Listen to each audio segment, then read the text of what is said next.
Assalamualaikum warahmatullahi wabarakatuh, teman-teman. Gimana kabarnya semuanya? Kembali lagi di Berita Sah Podcast.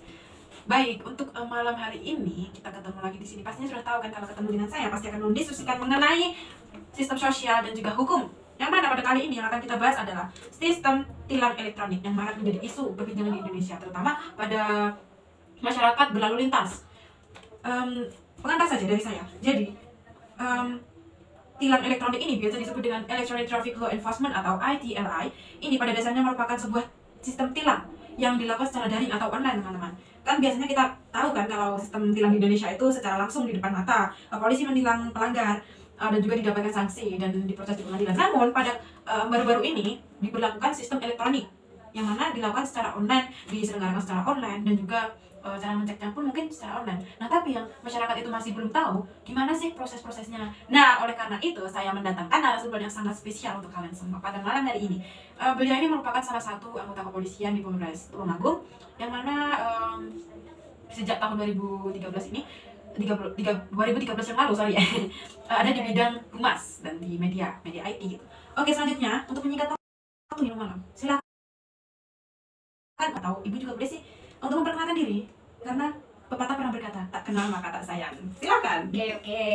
Oke, jadi saya akan memperkenalkan diri saya. Nama saya itu Sinta Novitasari. Kalian boleh panggil saya Sinta. Nah, di sini seperti yang sudah disebutkan tadi, saya di bidang IT kehumasan di Polsek Tulungagung. Jadi saya akan menjawab semua pertanyaan-pertanyaan yang ada di podcast malam hari ini. Dengan kita santai aja ya. Kita ngobrol santai. Mungkin itu saja dari saya. Dan silahkan kalau mau ingin bertanya kepada saya. Oh ya, Kak siapa tadi? Kak Sinta ya panggilnya. Kenapa sih harus diberlakukan sistem tilang elektronik ini sampai masyarakat itu? Kenapa nggak manual seperti biasanya? Latar belakangnya tuh apa aja sih, Kak? Gitu. Jadi tujuan diberlakukannya e-tilang pada baru-baru ini kan e-tilangnya belum lama ya, sekitar 2021 kemarin, jadi baru. Oke, jadi tujuannya itu untuk meningkatkan ketertiban lalu lintas, khususnya itu di masyarakat. Jadi supaya masyarakat itu lebih tertib dalam berlalu lintas. Contohnya apa? Contohnya ketika tidak ada elektronik tilang, masyarakat itu sering melanggar lalu lintas. Contohnya itu tidak memakai helm saat di kota, saat di lampu merah. Itu saya lihat itu banyak sekali orang yang tidak memakai helm. Dan itu mereka biasa-biasa saja. Padahal memakai helm itu suatu kewajiban untuk melindungi diri kita sendiri dari bahaya. Contohnya juga kecelakaan, kecelakaan lalu lintas.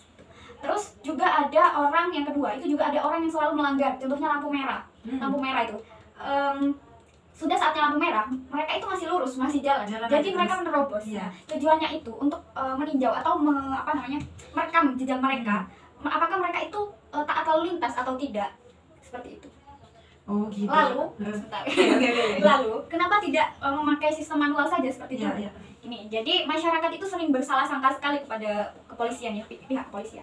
Karena apa? Karena banyak sekali orang yang mengatakan kepada kami itu menggelapkan uang. Jadi untuk kita sendiri. Padahal itu juga sudah peraturan dari kepolisian untuk melakukan operasi zebra dan lain sebagainya di jalan. Sebenarnya kita nggak mau juga panas-panasan sebenarnya. Cuman ya gimana, itu ya tugas ya dari atasan, dari sudah peraturan juga, sudah ada undang-undangnya. Lalu masyarakat itu sering juga bersalah sangka kepada kita. Jadi tujuannya itu kenapa dibuat tadi ya peraturan tilang elektronik, supaya menghindari money politik yang pertama juga. Lalu salah sangka masyarakat semua terhadap kita itu paling penting juga. Makanya sekarang sudah bukan mulai sih, karena sudah dari 1 tahun yang lalu ya tilang ini berjalan. Jadi untuk menghindari hal-hal seperti itu. Nah, tadi kan sistemnya ya, terus manfaatnya kenapa dibuat tilang elektronik. Nah, yang ingin masyarakat tanyakan itu gimana sih mereka tuh bisa tahu atau meng-cross check mereka itu ketilang elektronik apa enggak, itu gimana? Soalnya kan tadi juga dijelaskan banyak sekali masyarakat itu yang gaptek lah, atau kalau anak muda kan biasa memakai gadget, bisa berinternet. Nah, kalau orang tua itu gimana? Jadi kita itu tidak hanya menggunakan teknologi saja untuk mengecek itu semua. Kita juga mengirimkan surat kepada pelanggar. Contohnya, Mbak Berita sendiri melanggar lalu lintas, tidak memakai helm saat di lampu merah. Betapa tidak beruntungnya Anda ya pada waktu itu di lampu merah Jepun ya. Terus Anda kena rekam nih. Kebetulan motor Anda ditinjau dari platnya. Anda yang punya itu adalah ini, rumahnya di sini, RT sini, kecamatan desa ini. Lalu kita membuat surat tilang ya. Surat elektronik tilang, kita kirimkan langsung ke rumahnya. Setelah itu, kalau orang yang tidak mengetahui teknologi, mereka boleh menanyakan kepada saudara, ini surat apa? Kadang ada orang tua yang tidak bisa membaca ya, atau anak muda juga banyak juga yang tidak bisa membaca. Dia bisa menunjukkan kepada saudaranya, ini surat apa, seperti itu. Lalu saudaranya nggak mungkin kan juga nggak bisa ya, pasti bisa, oh ini kamu kena tilang, kamu harus disuruh mengunjungi web ini untuk membayarnya, karena kita membayarnya juga memakai virtual akun seperti ATM, harus transfer langsung di rekening kepolisian. Ya itu tadi tujuannya, menghindari money politik. Kalau dia mentransfer ke kepolisian yang pegawainya, takutnya juga di money politik juga. Tapi enggak sih, karena sudah ada datanya juga ya. Oke, jadi seperti itu. Kita kirimkan surat, lalu mereka membaca dan mereka membayarnya lewat web, atau nanti yang mana di web itu mereka disuruh bayar terkait dendanya, seperti itu. Oke. Jadi perbedaan antara tilang manual dengan elektronik ini terletak pada sistemnya yang pada awalnya itu money politik.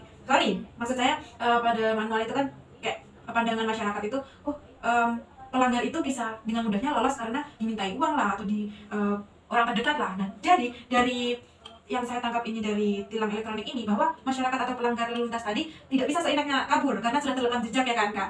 Juga terekam jejak dari data-data masuk kepolisian gitu. Berbeda dengan yang manual, ditarik STNK, ditarik surat-suratan, kalau tidak bayar langsung dibawa ke pengadilan lah, atau bahkan masyarakat itu banyak juga yang dimintai atau ditariki biaya di lokasi gitu. Jadi menurut saya efektif sih. Tergantung masyarakatnya ini yang seharusnya bisa memaksimalkan ya kan, mau menertibkan diri dan juga mematuhi aturan, karena sejatinya itu aturan itu dibuatkan buat kesejahteraan bersama loh.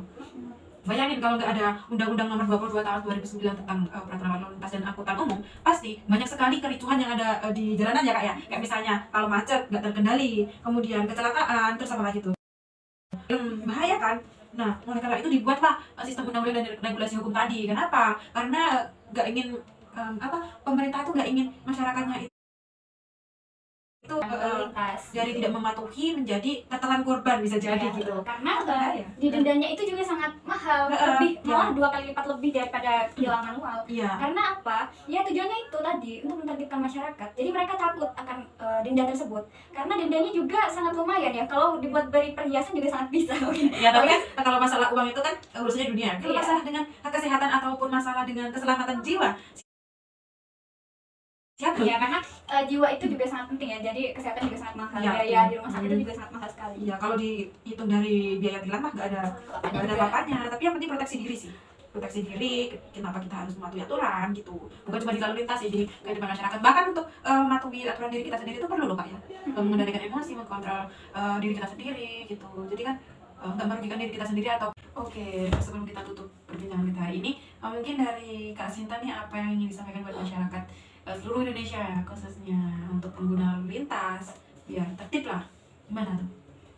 Baik, untuk masyarakat sendiri ya dimohon untuk selalu sadar akan pentingnya tata tertib di lalu lintas. Tujuannya untuk menjaga diri kalian sendiri, bukan untuk saya, untuk orang lain, tapi untuk kalian sendiri, karena keselamatan dan juga jiwa kalian itu sangat mahal. Jadi masyarakat harap menaati peraturan lalu lintas mulai dari sekarang. Kemana aja kalian sekiranya ke jalan raya dan juga lain sebagainya, ketika jalan itu memang ramai, kalian harus memakai helm. Karena apa? Di masyarakat itu kita tidak tahu bahwa kecelakaan itu kapan terjadi kepada kita, itu tidak tahu, itu Allahu alam ya. Karena ya itu tadi, dikembalikan lagi, keselamatan itu sangat sekali perlu. Jadi jagalah diri kalian sendiri dengan mentaati peraturan lalu lintas. Jadi ayo kita semua, mari menyadarkan diri kita, membukakan pikiran kita untuk selalu taat berlalu lintas. Oke, gitu ya.